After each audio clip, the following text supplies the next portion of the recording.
Thank you for the invitation to speak to you all this morning or uh, evening, depending on where you are in the world. Here are our disclosures.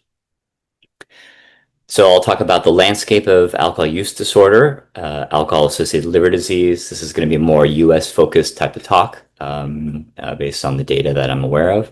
Diagnosis and evaluation of ALD, treatment, including alcohol-associated hepatitis, and a little bit at the end about liver transplant for alcohol-associated liver disease.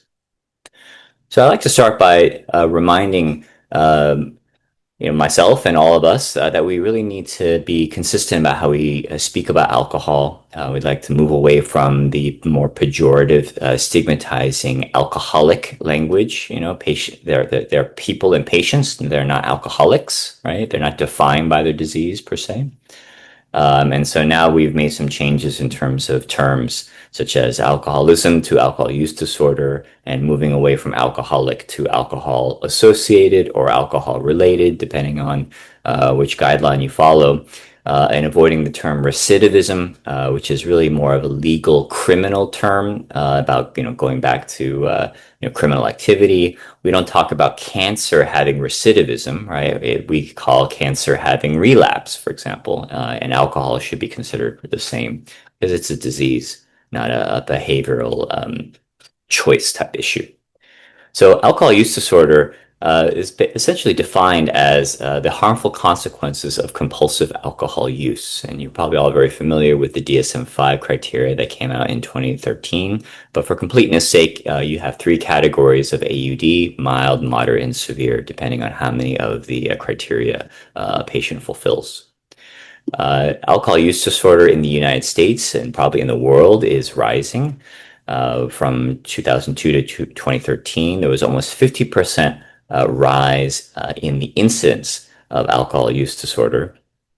Um, and I'm sorry, and the prevalence of alcohol use disorder. And about almost a third of US adults have had an alcohol use disorder in terms of meeting that criteria in their lifetime. So it's very, very common. Frontline providers should be really assessing for it. And about 14% of US adults have had alcohol use disorder in the past year.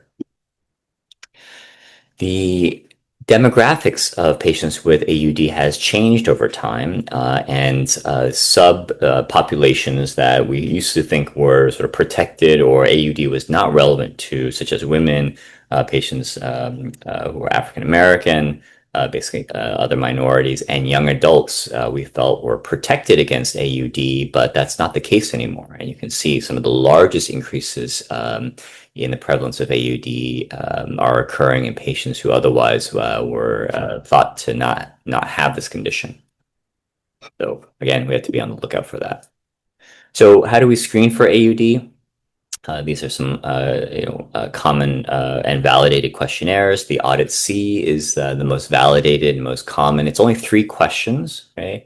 And if you meet a point scale of 3 or 4 points for women and men respectively, then you meet the criteria for being at risk for having alcohol use disorder. If you lack time for that, you can also use the single alcohol screening question, which asks, how many times in the past year have you had 5 or 4 more drinks in a day, basically capturing sort of alcohol misuse and or binge drinking. And if it's positive, then it's likely that the patient has AUD or screens for it, and you should be looking a little bit deeper into that. So this is a question that's plagued me for a while.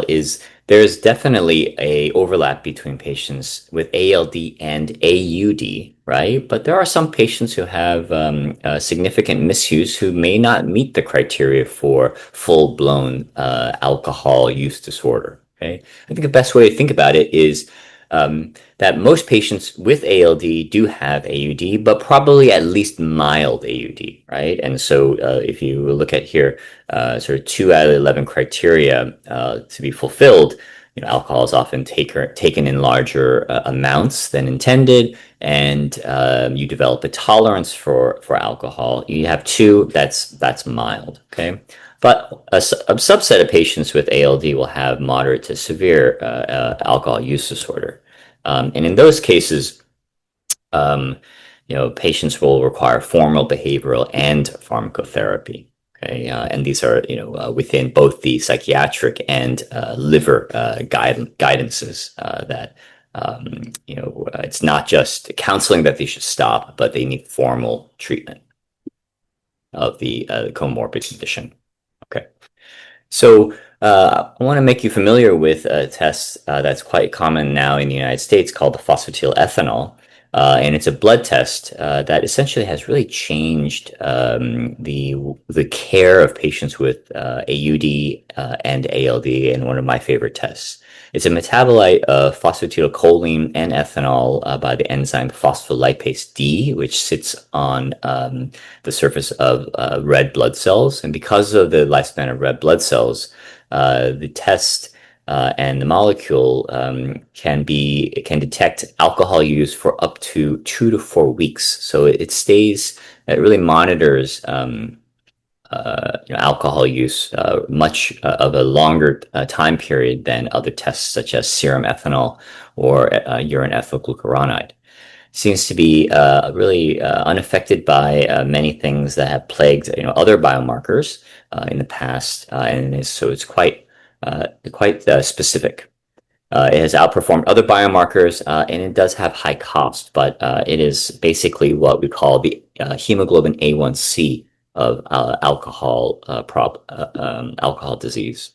And I do think that it should be used as a standard for not just ALD, but for patients who you suspect have steatotic liver disease. And it should be used like a hemoglobin A1C, like I just mentioned. It correlates pretty well with the amount of alcohol consumed.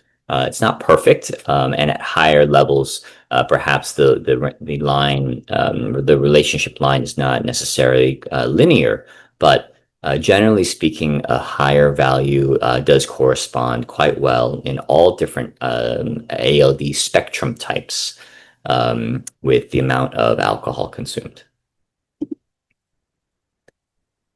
So this is a nice study looking at patients with suspected steatotic liver disease, not just ALD, but MASLD as well.